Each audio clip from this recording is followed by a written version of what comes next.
كان عنوان عيادة الدكتور حكيم. إزيكم؟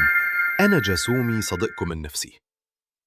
اللي عند نادر ده اسمه اضطراب الشخصية الاجتنابي، يعني الإنسان بيتجنب الناس والمواقف مش لأنه مش عايزهم، لكن لأنه خايف من الرفض أو الإحراج.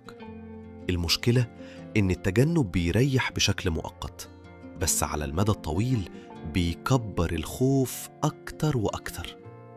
النصيحة: ابدأ بحاجات بسيطة جدا، زي إنك تقول صباح الخير أو إنك تسأل سؤال صغير. ما تستناش تبقى واثق 100%، اتحرك رغم الخوف.